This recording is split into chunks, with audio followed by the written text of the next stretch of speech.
네. 근본적인 해결을 위해서는 네. 단순 4개월로 이 모든 걸 할 수 없다라고 생각을 해요. 일단 무조건 말릴 겁니다. 아, 무조건 말리세요? 네, 저는 거의 바닥이었다고. 바닥이었어요. 좀. 네, 스트레스도 많이 받기도 했고요. 네. 자괴감도 많이 느꼈고. 한 가지만 꼽자면 왜 그 100 몇 명 중에 기동님을 선택을 했을까요? 저는 이라고 생각을 해요. 안녕하세요. 안녕하세요. 이기동님 맞으시죠? 네, 맞습니다. 네, 오늘 인터뷰해 주셔서 너무 감사드립니다. 이쪽으로 오시면 됩니다.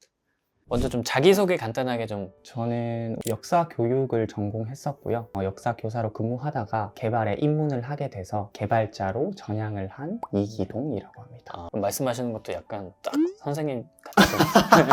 나이는 28살이고요. 네네. 지금은 이제 한글과 컴퓨터 계열사인 한컴 프론티스에서 근무를 하고 있습니다. 그럼 교사 일을 되게 잘 하고 계셨을 텐데 네네. 주변에서의 반대 이런 건 없었나요? 교사도 정규 교사가 있고 네, 이제 네. 기간제 교사가 있었어요. 네네. 저는 이제 후자 쪽이었고 그래서 탄탄하다 이런 거는 저는 해당이 안 되는 네. 상황이었고요. 부모님도 그렇고 네. 여자친구도 네. 그분들이 표현하시길 워낙 네. 확고하다 보니까 그래서 네. 이렇게 응원을 해주셨습니다. 교육을 같이 받으시는 분들의 연령대는 좀 어떻게 됐나요? 연령대는 되게 다양했었어요. 20대 초반 분도 계셨고 네. 또 30대 초반 분도 계셨고. 그러면 그분들이 각자 환경도 다르고 가지고 있는 개발 지식도 다 달랐을 거잖아요. 네네. 그러면 수업할 때 이렇게 실력 차이가 좀 많이 나지 않나요?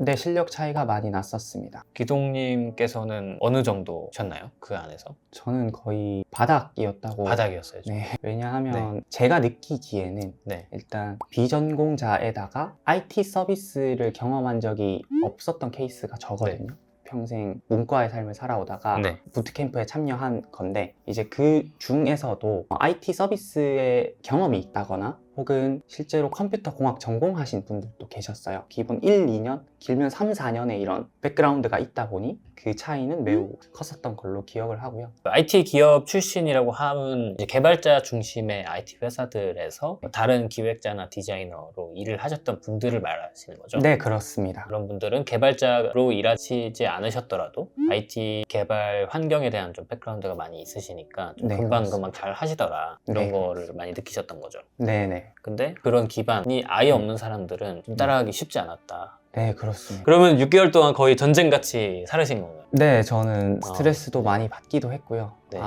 자괴감도 많이 느꼈고 네. 좀 그런 과정이었습니다. 막 자존감도 낮아지고 막 그럴 때도 있었나요? 네, 정말 많았습니다. 어떨 때 약간 자존감이 좀 낮았어요? 일단 프로젝트를 하다 보니까 제가 이제 맡아야 되는 부분이 있어요. 그런데 저희 팀원분들은 정말 잘 하세요 막 하면서 되네 하면서 쭉쭉 나아가시는데 저는 한 발짝도 못 나가는 그런 상황이 초반에 꽤 많이 있었어요. 네. 그래서 그때는 네. 나는 진짜 바본 것 같다. 네. 개발이 나랑 안 맞는 거 아니냐 네. 라는 그런 생각을 많이 했었습니다. 확실히 그냥 출발선 자체가 다른 정도가 아니고 너무 달랐다라고 너무 달랐어요. 저는 생각을 했어요. 프로젝트 하시면서 네. 포트폴리오를 좀 쌓으셨을 거잖아요. 되게 프로젝트를 많이 했어요. 자바스크립트 과정 프로젝트가 있었고 리액트 과정 프로젝트가 있었고 스크립트 과정 프로젝트 또 리액트 네이티브라고 한 네. 5가지 정도 있었던 네. 것 같아요. 네. 근데 최종 프로젝트 같은 경우는 팀원들이 이렇게 배정이 되고 또 팀원들이랑 회의를 해서 저희는 여행 플랫폼, 사진 기반으로 여행 장소를 추천해주는 그런 플랫폼을 만들었습니다. 하나의 서비스를 그냥 만들어 보는 거네요. 네, 그렇습니다. 그럼 그거를 어디다가 오픈도 하고 그러나요? 실제 사용자가 들어온다거나? 실제 그 퀄리티가 이렇게 시장에 내놓을 정도는 아니었어서 그렇게까지는 못했었습니다. 그래서 주변 분들을 보내드리는 방식으로 이렇게 공유를 했었습니다. 네. 하긴 사실 그게 시장에서 경쟁력이 있을 정도면 네네. 그거 가지고 창업을 하면 되긴 하죠. 네, 취업을 맞습니다. 할 필요가 없이. 네, 맞습니다. 그래도 어느 정도 완성도를 끌어올리기 위해서 네. 대단히 노력을 많이 하셨을 거잖아요. 그 서비스에. 그러면 그 프로젝트가 취업을 하는데 되게 유효한 건가요? 제가 취업을 했을 때는 포트폴리오에 이제 2가지를 썼거든요. 첫 번째는 이제 부트캠프 끝나고 나서 부트캠프 때 했던 최종 프로젝트를 네. 1개를 썼었는데 그 부분이 개인적으로 많이 부족하다고 느꼈습니다. 네. 왜냐하면은 온전히 제가 그 전체의 과정을 이해 못하고 그 중에서 정말 일부분만 맡아서 진행을 했었거든요. 네. 그러다 보니 프론트엔드 개발의 전반적인 과정을 이해하지 못한 채로 그냥 단지 저 이 기능 구현했어요 로 포트폴리오를 구성을 했어요. 그래서 개인적으로 그 부트캠프 그거는 좀 부족하다고 생각을 해서 부트캠프 수료 후에 이제 팀 스파르타에서 진행하는 데브캠프라는 과정이 있는데 네. 데브캠프라는 과정은 이제 실제 팀 스파르타 외주 개발팀의 네. 개발자로서 이렇게 참여를 하는 거거든요. 아, 그거를 참여해서 네. 그 내용을 포트폴리오에 이렇게 네. 좀 넣었던 게 저는 주요했다고 생각을 하고 네. 취업을 위해서 필요로 하는 포트폴리오의 퀄리티가 있고 그 퀄리티적인 면에서 추가적으로 무언가를 해야 됨을 네. 많이 느끼셨던 거잖아요. 네. 뭘 할 수 있는 것 중에서 하나가 팀 스파르타에서 지원하는 데브캠프라는 네. 거였고 네. 그거를 하고 나니까 좀 포트폴리오가 퀄리티가 좀 채워지는 느낌을 많이 받으신 거죠. 네, 그렇습니다. 그 실무에서 진행하는 프로젝트와 이런 배우는 과정에서 해보는 프로젝트의 결은 좀 다른가요? 네, 완전 저는 하늘과 땅 차이라고 하늘과 땅 차이. 생각합니다. 어떤 점에서 좀 그게 좀 다른가요? 실무에서 하는 건 실제 사용자들이 네. 사용하는 것이다 보니까 네. 퀄리티에 조금 더 신경 쓰는 부분들이 있는 것 같고요. 단지 기능 구현이 아니라 처음에 프로젝트를 세팅하고 개발 이후에 배포를 하는 그런 과정들까지 다 포함이 되어 있기 때문에 그 부분에 있어서 이제 실무에서 훨씬 더 많이 저는 배울 수 있다고 생각을 합니다. 부트캠프 같은 경우는 프로젝트 세팅하는 분이 따로 계시고 배포하는 분이 따로 계시고 예를 들어 그 과정에 제가 참여를 하지 못하면 그런 것들이 중요한지도 전혀 몰라요. 사실 튜터님이나 혹은 네. 뭐 커리큘럼에서는 그 네. 부분의 중요성을 분명히 언급하셨을 거예요. 실제 저는 교육생 입장에서 당장에 지금 그거보다 더 작은 것들을 하기가 급급한데 그 큰 시야를 바라보지를 못했던 거죠. 지금은 네. 이제 그 구조를 이해하고 있지만 그때 당시에는 하나하나 따라가기에도 벅차서 네. 근시안이 될 맞습니다. 수밖에 없는 상태였기 때문에 다시 돌아가더라도 지금 같은 시야를 가지고 해내지는 못했을 것이다. 이렇게 네, 생각을 맞습니다. 하시는 거네요. 네, 그렇습니다. 그래서 제가 생각했을 때 좀 네. 근본적인 해결을 위해서는 네. 단순 4개월로 이 모든 걸 할 수 없다라고 생각을 해요. 그러니까 아. 인풋 자체가 너무 네.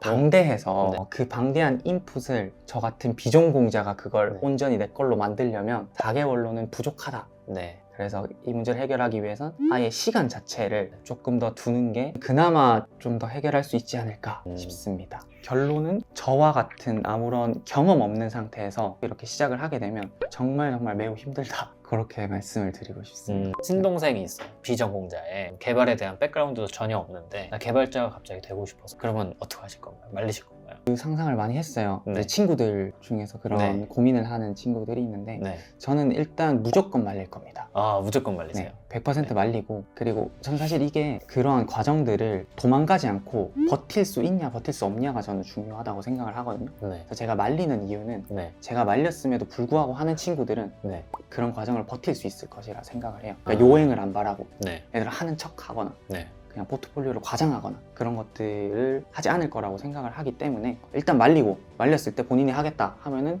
그거는 하는 거고 그 분들은 충분히 견딜 수 있을 것이라 생각하거든요. 근데 말렸는데 그러면 하지 말아야겠다라고 생각하시는 분들은 어차피 하셔도 조금 힘들지 않을까 싶어요. 왜냐면 제가 너무 힘들었기 때문에 비록 뭐 개발뿐만 아니죠. 내가 어떤 진로를 바꾸겠다라고 한다면 거기에 대해서 자세히 알아보고 그 모든 과정을 내가 온전히 받아들일 마음의 준비가 되어 있으시면 그때 이제 도전하시면 좋을 것 같습니다. 과장된 포트폴리오라고 하는 게 취업 시장에 가면 네네. 다 들키나요? 저는 개인적으로 들킨다고 생각을 해요. 어떻게 그 그 짧은 시간에 그걸 알 수가 있죠? 근데 제가 이제 좀 면접을 하면서 낙담을 했던 경우는 제가 썼던 포트폴리오가 물론 제가 한 게 다 맞기는 하거든요. 맞기는 한데 그 포트폴리오에 써져 있는 내용을 제가 온전히 설명을 못하는 경우가 덜어 있었어요.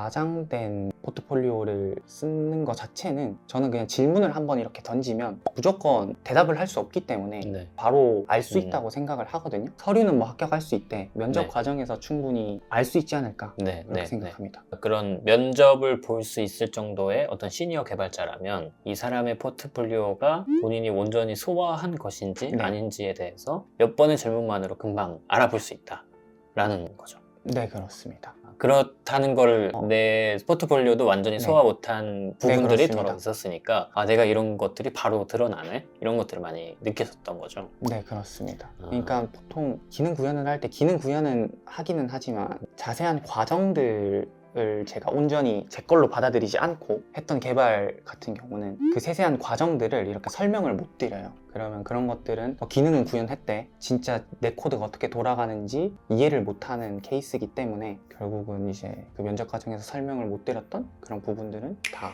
드러난다고 생각을 합니다. 이 모든 과정을 4개월, 5개월 이 기간 안에 이뤄내는 게 뼈를 깎는 고통과 노력이 분명히 수반되고 필요로 할 거고, 그럴 준비를 하지 않은 사람들에게는 네네. 이 과정이 분명히 좋은 결과값으로 도출될 확률이 적기 때문에 웬만하면 추천하지 않는다. 솔직한 제 마음은 그분들이 그걸 다 견디고 했으면 좋겠어요. 저 같은 경우는 그래도 나름의 제가 완전 목표한 것까지는 아니었지만 어느 정도 성과를 이뤘다고 생각을 하거든요. 한컴 프론티스에 취업을 했을 때도 그렇고, 그리고 지금 사이드 프로젝트를 하면서 프로젝트를 할 때도 이런 개발과 관련된 성취를 좀 많이 느끼고 있어요. 그래서 그런 성취를 느낄 수 있다라는 점이 좀 그런 것들을 견딜 수 있게 했지 않았나 싶습니다. 취업 시장에서도 그렇고 네. 어떤 한 분야에 전문성이 있는 엔지니어 분들은 다들 이렇게 모셔가려고 난리가 나거든요. 네. 그런 것들을 보면 아, 진짜 일정 단계의 수준, 그 전문성을 가지고 있으면 본인이 열심히 한 만큼의 그 아웃풋을 받을 수 있다고 저는 생각을 합니다. 그런 준비가 돼 있다면 너무 좋죠. 이 개발이라는 직군 자체가 노력한 만큼 보상을 받을 수가 있거든요. 그 보상이라고 하는 건 재정적인 것도 있고, 그리고 성취감의 측면도 매우 커요. 그래서 그런 것들을 하면서 자기 스스로 이렇게 성장해 나가는 모습들을 보면 그런 걸 상상만 해도 좋잖아요. 부트캠프에 대한 얘기 좀 많이 나눴었고, 취준 시절을 보내셨을 텐데 네. 국비 지원이라고 뭐 무시당하거나 그런 일은 네. 없었었나요? 근데 그런 일은 없었습니다. 아, 그거는 전혀 보지 않나요? 어떤 출신 이런 것들은? 근데 그거는 사람마다 좀 다를 거라고 생각을 해요. 그러니까 예를 들어 그런 국비 출신으로 어떤 채용을 했는데 그분이 워낙 개판을 쳐가지고 네. 한번 대인 경험이 있으신 분들은 네. 그렇게 색안경이 껴지실 수도 있고, 네네. 그게 아닌 분들은 전혀 그런 거에 대한 편견이 없으실 거라고 생각은 하는데 제 네. 경험상은 없었습니다. 아, 그러면 만약에 4개월 하고 완벽한 회사가 아닌 곳에 취업하는 거, 1, 2년 해서 그래도 괜찮은 회사에 취업하는 거, 둘 중에는 어떤 걸 더 추천하세요? 저는 4개월 하고 일단 회사에 취업하는 거를 추천을 드립니다. 일단 취업해라. 취업해서 실무에서 경험을 쌓아나가면서 네. 성장을 하는 게 훨씬 유리하다. 그래서 네. 아예 처음 시작할 때부터 그 네. 생각을 가지고 시작하는 게 저는 이제 베스트라고 생각을 해요. 어디든 취업해가지고 계속 실력을 쌓아서 내가 원하는 곳까지 최종적으로 조금 시간이 걸리더라도 언젠가 도달할 것이다 라는 생각으로 접근해야 된다. 네. 근데 막 부트캠프 끝나면 뭐 이름 있는데 들어본데 할 수 네네. 있겠지 이러면 절대 비추, 절대 안 된다. 컴퓨터 공학을 전공했다면 가능하고요. 아직까지 저는 그런 천재분들을 한 번도 뵌 적이 없기 때문에 진짜 노베이스인데 네. 4개월에서 네, 꽝 했다. 네. 한 번도 뵌 적이 없습니다. 어쨌든 그 한글 컴퓨터 자회사 또 지원율은 좀 높았을 거잖아요. 그렇다고 하더라고요. 네, 뭐 몇 대 몇인지는 정확히 모르시는 거고요. 뭐 100몇 명이 지원했다라는 얘기는 들었었습니다. 그 중에서 몇 명을 뽑는 건가요? 그 중에서 한 명 그러면 100몇 대 1의 경쟁률을 뚫으신 거예요? 그렇게 된 거죠. 그게 단순히 운만으로 가능한 건가요? 이 좋은 것도 네. 있었는데 저도 그 이전에 뭐 부트캠프에서 최선을 다했고, 네. 그리고 거기서 이제 느꼈던 게 실무 경험이 부족하다라고 생각을 해서 데브 캠프도 참여를 했고, 데브 캠프를 참여하면서도 제가 공부했던 거를 블로그에 포스팅을 했어요. 부트캠프 4개월간 그리고 데브 캠프 기간 동안 하루도 빠짐없이 하려고 노력을 했거든요. 네. 그래서 작년 한 해 동안만 블로그 포스팅이 140개더라고요. 어. 그런 노력의 과정들에서 저도 배운 게 많고, 네. 그리고 면접관님들 입장에서도 꾸준하다라는 걸 보여줄 수 있다고 저는 생각을 했어요. 네. 그런 노력들이 있었기 때문에 입사할 수 있지 않았나 싶습니다. 100 몇 명의 경쟁률 중에서 기동님보다 뭐 코딩을 더 잘하는 사람 분명히 네. 있을 테고, 개발에 대한 이해도가 높은 사람도 있었을 거고, 그러면 딱 한 가지만 꼽자면 왜 그 100 몇 명 중에 기동님을 선택을 했을까요? 저는 꾸준함이라고 생각을 해요. 꾸준함이요. 그러니까 이런 블로그 포스팅도 꾸준히 했고, 그게 저만의 필살기라고 생각을 했고요. 그래서 최대한 포트폴리오도 그렇고 면접도 그렇고 그걸 어필하려고 노력을 많이 했어요. 오히려요. 개발 실력 이런 것보다도. 네, 그렇습니다. 어차피 개발 실력이야 뭐 네. 주니어, 뭐 저는 주니어도 아니었죠. 네. 신규 입사자 입장에서는 저도 뭐 내세울 것도 없고, 그랬어서 저는 포트폴리오에도 첫 글귀가 네. 이제 블로그에 대한 것들이었거든요. 네. 제가 이만큼 포스팅을 했고 네. 평균 사용 시간은 이렇게 됩니다 네.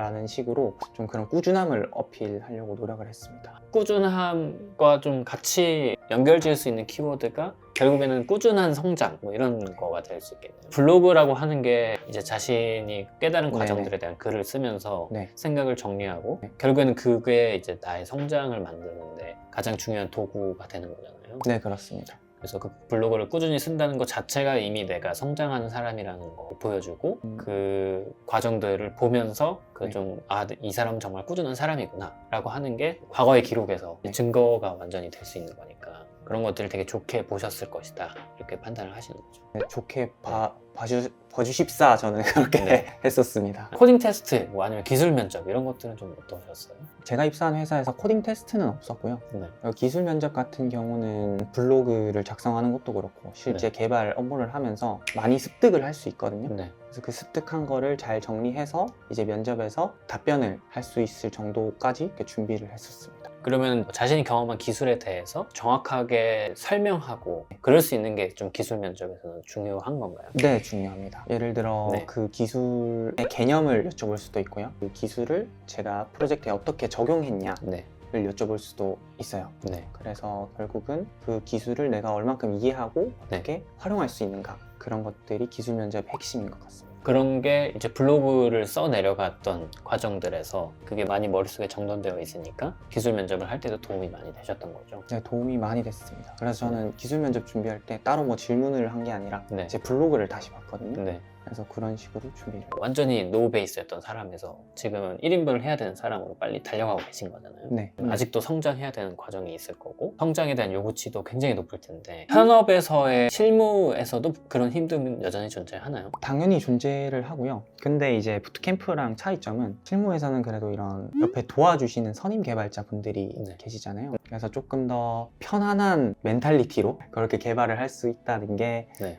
실무의 장점 같습니다. 다만 이것도 네. 이제 전제 조건이 함께 일할 수 있는 개발자가 있는 그런 환경으로 가야 되고요. 그리고 거기에 있는 구성원 분들도 이렇게 서로 대화를 하면서 일을 하는 것을 좋아하시는 그런 분들이 계셔야 그런 것들이 가능한 것 같습니다. 앞으로의 계획이나 미래 목표 약간 이런 것은 어떻게 되세요? 저는 프론트엔드 개발을 조금 찐득하게 해보고 싶거든요. 네. 지금까지는 조금 혼자서 그냥 주구장창 애를 써가면서 했다면 이제는 좀 체계가 있는 곳에서 좀 큰 그림을 바라보고 그렇게 개발을 해보고 싶어요. 개인적인 목표는 성장한 그런 프론트엔드 개발자가 되고 싶은데 그러기 위해서는 뭐 제가 정한 일들 같은 거를 하나하나씩 해내가야 되지 않을까 싶습니다. 정한 일들이라고 하는 네. 게 좀 대략 어떤 건지 알 수 있어요? 올해 제가 정한 목표는 사이드 프로젝트를 2개 하고요. 그 중에서도 한 개는 지금 앱 개발 쪽으로 하나를 하고 또 하나는 웹 개발 쪽으로 그렇게 하고 싶고요. 그리고 블로그 포스팅 같은 경우도 한 달에 3번 정도는 꾸준하게 이렇게 작성을 하고 또 책도 이번에 정한 게 한 10권 정도 읽겠다라고 그렇게 정했어요. 제가 해나가는 과정들을 모든 것들을 기록하고 또 최대한 공유하면서 네. 그럼 혹시 여기 블로그 또 공개해 주실 수 있나요? 네, 네, 그렇습니다. 이거 보시는 분들이 블로그를 얼마나 꾸준하게 어떻게 썼는지 보자 궁금해하실 수도 있을 것 같아서 너무 좋은데요?